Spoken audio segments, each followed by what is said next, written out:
السلام علیکم ورحمۃ اللہ وبرکاتہ۔ الحمدللہ والصلاة والسلام علی رسول اللہ، اما بعد۔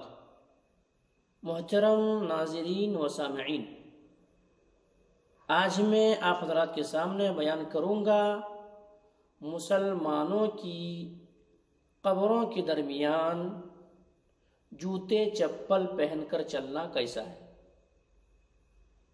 تو میرے بھائیوں، مسلمانوں کی قبروں کے درمیان یا قبرستان میں جوتے چپل پہن کر کے چلنا جائز نہیں ہے، یہ حرام ہے۔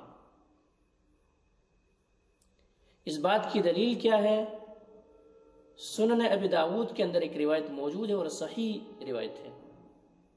اللہ کے نبی جناب محمد کریم صلی اللہ علیہ وسلم نے ایک شخص کو دیکھا جو قبروں کے درمیان جوتے پہن کر کے چل رہے تھے، تو نبی اکرم جناب محمد رسول اللہ صلی اللہ علیہ وسلم نے اس شخص سے کہا کہ تم پر افسوس ہے، جوتے اتار دو۔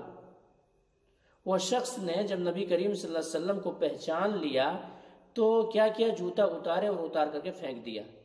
اس حدیث سے کیا پتہ چلا کہ مسلمانوں کی قبروں کے درمیان یا قبرستان میں جوتے پہن کر کے چلنا جائز نہیں ہے۔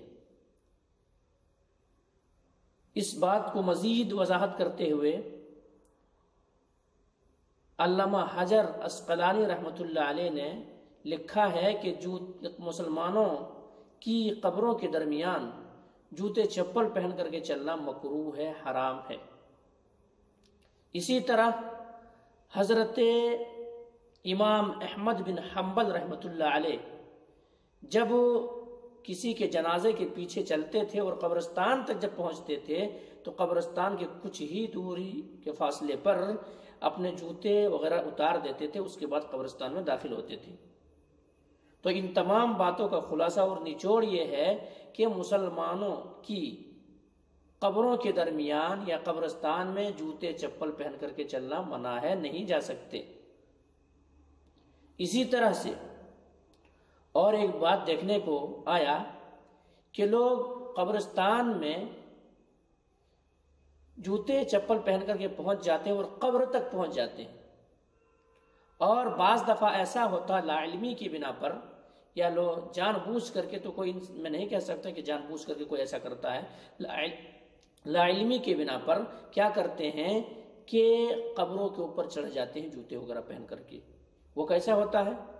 یعنی اب نئی قبر جو کھودا گیا ہے، جو نئے مردے اس میں دفنانے یہ جا رہے ہیں، اس کو دیکھنے کے لیے بغل سے جو قبریں ہیں اس کے اوپر کبھی چڑھ کر کے ضرورت پڑتی اس میں دیکھوں، تو ایسا کرنا حرام ہے، ایسا نہیں کر سکتے۔ قبر کے اوپر کبھی قبر کو روندا نہیں جا سکتا ہے، قبر پر قضاء حاجت نہیں کیا جا سکتا ہے، قبر کے اوپر چڑھا نہیں جا سکتا ہے۔ اس بات کی دلیل کیا ہے؟ سنن ابن ماجہ کے اندر روایت موجود ہے، حضرت عقبہ بن عامر رضی اللہ تعالی عنہ کہتے ہیں کہ اللہ کے نبی جناب محمد رسول اللہ صلی اللہ علیہ وسلم نے فرمایا کہ مجھے کسی مسلمان کے قبر میں چلنے کے مقابلے میں یہ چیز پسند ہے کہ میں انگار پر چلوں یا تلوار پر چلوں یا جوتے کو اپنے پاؤں سے لگا کے سی لوں۔ اسی طرح سے قبروں کے درمیان قضاء حاجت کرنا، پیخانہ و پیشاب کرنا، پیشاب و پیخانہ کرنا ویسا ہی ہے جیسا کہ سر بازار قضاء حاجت کرنا، دونوں برابر ہے میرے نزدیک۔ قضاء حاجت کا مسئلہ اصل کہاں پہ پیدا ہوتا ہے؟ جیسے گاؤں دیہات میں قبرستان کھلی جگہ بنایا جاتا ہے اور وہاں پر ایسا ہوتا ہے کہ باؤنڈری وغیرہ تیار نہیں ہوتا ہے، تو ایسی صورت میں، اور گاؤں دیہات میں زیادہ گاؤں دیہات میں باتھ روم وغیرہ بھی لوگوں کے گھروں میں نہیں ہے، تو کیا کرتے انسان اگر موقع ملے تو ادھر قبرستان کی طرف بھی جاتے ہیں اور وہاں پر جا کر کے درمیان یا ان کے اگل بغل کیا کرتے ہیں، قضاء حاجت کر دیتے ہیں۔ تو اللہ کے رسول نے فرمایا کہ سر بازار قضاء حاجت کرنا اور قبروں کے درمیان قضاء حاجت کرنا دونوں برابر ہے میرے نزدیک۔ جس طرح سے کہ انسان اگر ذرا بھی ان کے اندر شرم و حیا باقی ہے تو وہ انسان قضاء حاجت سر بازار نہیں کر سکتا، اسی طرح سے انسان کو چاہیے کہ مردے کا بھی ادب کریں، احترام کریں، قبرستان کا بھی احترام کریں اور قضاء حاجت وہاں پر نہ کریں۔ بہرحال یہی سے بات کو ختم کرتا ہوں۔ اللہ سبحانہ و تعالیٰ سے میں دعا کرتا ہوں کہ مولا کریم جو بات کہی گئی ہے، سب سے پہلے تو ان باتوں کے اوپر ہم تمام مسلمانوں کو اچھی سمجھ کی توفیق دے دے، اس کے بعد سب کو اس حدیث کے اوپر عمل کرنے کی توفیق دے دے۔ تقبل یا رب العالمین، وآخر دعوانا ان الحمد للہ رب